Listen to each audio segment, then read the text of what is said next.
The signal in the snow, Margot Winters' heart thundered in her ears as she stared at the glowing anomaly on her screen.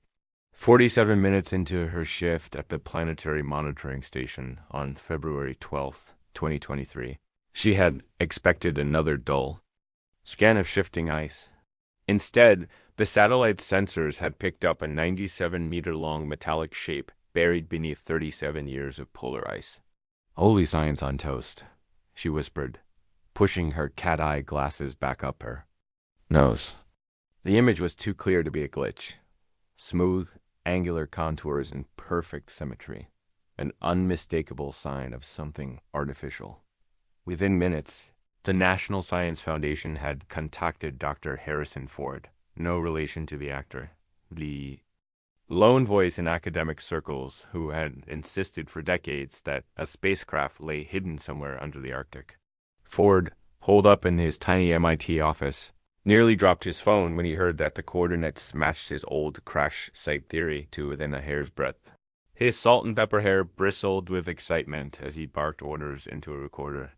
Determined to document every word, a hush fell over the satellite lab as Margot read aloud the biogeometric signature: tri-wing design, tapered nose, no known aircraft match. Her fingers flew across the keyboard, pulling up historical weather data, ice flow patterns, and geologic maps. Across the world, meteorologist Miranda Frost yanked on her parka in a Miami airport, her 3 PhDs buzzing with anticipation. "Finally," she muttered, "a real expedition." By midnight, the core team was assembled, Ford with his vindicated theories, Frost with her obsession for cold climates, former Navy SEAL turned accident reconstruction guru Jack Harmon, materials specialist Olivia Rodriguez, and survival expert Winston Gray with his trusty stuffed penguin, Herbert. Each believed in science, but none expected to witness history as a military-grade helicopter lifted them toward the Arctic site. Margot recounted the backstory. Unconfirmed refugee reports of a crash in '86, scattered rumors among indigenous communities, and decades of dismissed scholarship. With every rotation of the rotor blades, a new question stabbed at their minds. What lay beneath the ice, and what secrets might it hold? When the craft finally came into view, a gleaming, partially exposed fuselage reflecting the aurora borealis, team fell into a reverent silence. Here, at the edge of human knowledge, they would face their greatest test of ingenuity, courage, and resolve. Assembling the A-team, the wind's howl swallowed the helicopter's downdraft as the team stepped onto the vast white plain. Temperatures plummeted well below minus 40 degrees Celsius, icing respirators and frosting eyelashes. Miranda Frost immediately set up her portable weather station, her platinum hair whipping like a banner. "Temperature gradients will shift in 23 minutes," she announced, scanning her digital readouts. Harmon checked his specialized drones, each designed to map the craft's buried silhouette, while Rodriguez unpacked scanners calibrated for exotic alloys. Winston Gray, towering over everyone at 6'4", hauled sleds of gear with surprising ease. Herbert the penguin peered from a pocket of his pack as if guarding a national treasure. Gray's fondness for the stuffed bird seemed odd, but his calm confidence lent the team a fragile sense of stability.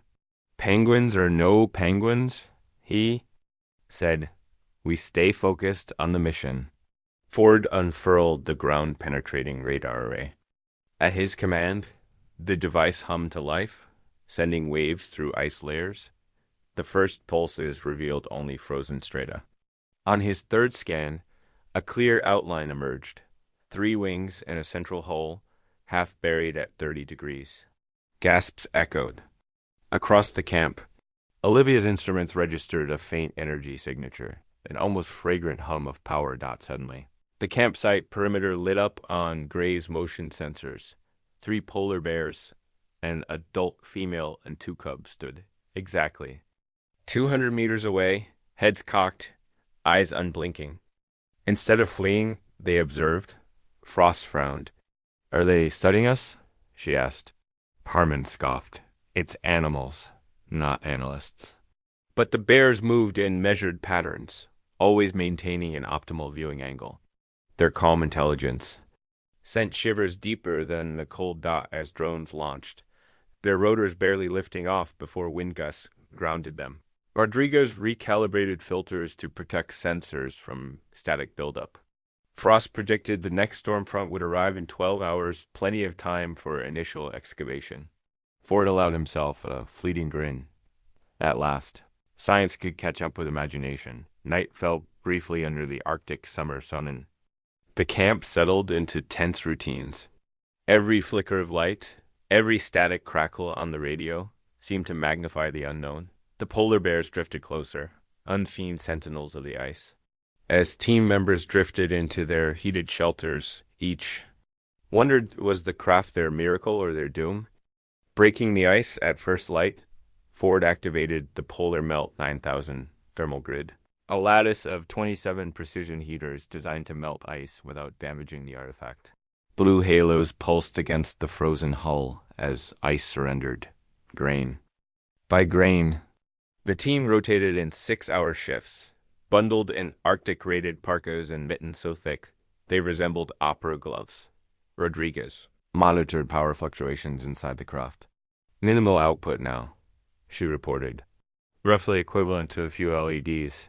Harmon joked about the ship's energy bill, but even he felt a frisson of awe. Frost tracked weather changes on her handheld console, adjusting heater output to compensate for drifting snow. Gray reinforced camp walls with snow-packed berms, his survival skills vital in gusts that threatened to bury the tent's dock by the third day. Half the craft's hull glimmered bare. Olivia traced exotic patterns, etched geometries that shifted subtly. With perspective, her readings defied known physics, metallic alloys too uniform, molecular bonds that should not exist. Terrestrial materials? No, she said softly. This is alien. Ford pressed his gloved palm against the cooling metal.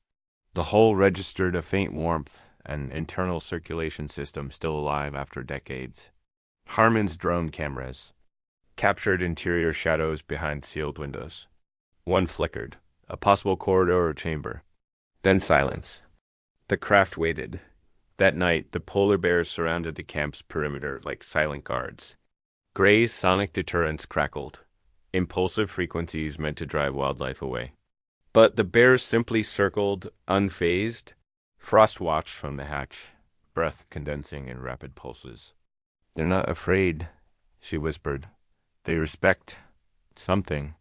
As dawn broke, ice melt revealed a smooth oval door, 3 meters high with no handle.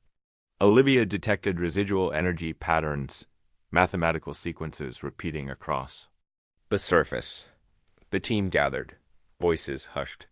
Harmon extended a slender rod of reinforced titanium, tapping the door's edge. It emitted a chime-like tone. The air crackled. Whatever lay inside would soon awaken. Secrets in the hull, a soft hiss accompanied the door's gradual slide into the ice, as though the ship itself exhaled after centuries of isolation. Inside lay a corridor bathed in bioluminescent algae, its phosphorescent glow casting eerie patterns. On smooth walls, the team's boots clacked on metal grating, echoing down the alien hull. Olivia scanned air quality. Breathable, but tinged with compounds she could not identify. Frost recorded temperature and humidity stable, engineered ecosystem. Conditions? Harmon mapped the passage using his drones, sending live video to the command module. Each turn revealed more artistry, swirling glyphs embossed on panels, shapes that suggested both art and function. In a side chamber. The team discovered stasis pod sleek capsules half filled with a translucent fluid. Each held a slumbering figure, tall, slender, skin pale as moonlight, elongated limbs folded with graceful precision. Olivia's breath caught. First confirmed extraterrestrials in stasis, she said, voice trembling. Active, too. Ford circulated medical scanners.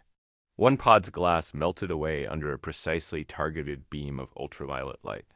As the fluid drained, the occupant's chest heaved, and a single pale hand trembled. Harmon steadied his hands as the pod door hissed open.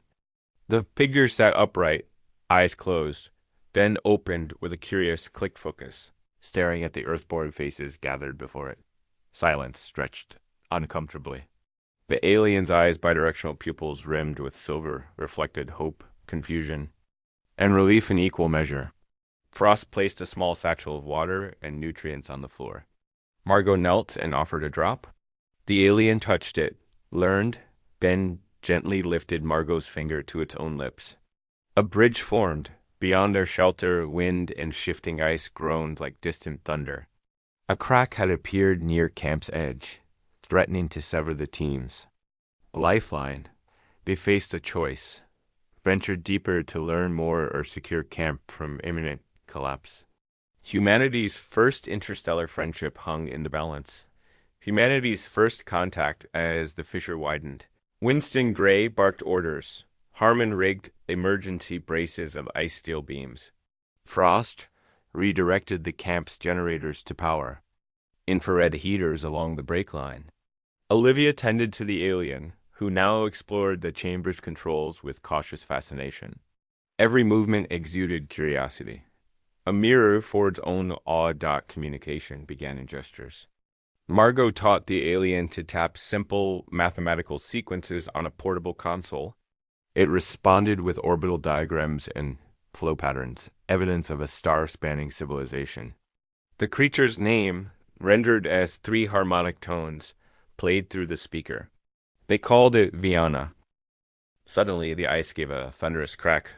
A block the size of a house slid toward the camp. Gray's survival instincts kicked in. He yanked Viana behind a steel barricade as the impact collapsed the supply tent. Sparks and steam hissed. No one was hurt, but the team knew they were outgunned by nature, and yet something had awakened in Viana 2. With the immediate danger past, Viana helped stabilize the camp. Its slender form glowed faintly, projecting holographic data overlays that suggested engineering solutions. Harmon and Rodriguez worked side by side, humanity's grit paired with alien insight. Frost adjusted satellite relays to beam the first proof of extraterrestrial life to Earth. As the Arctic sun dipped below the horizon. The team gathered around Viana. Ford stood before his peers and this new friend, voice cracking with emotion.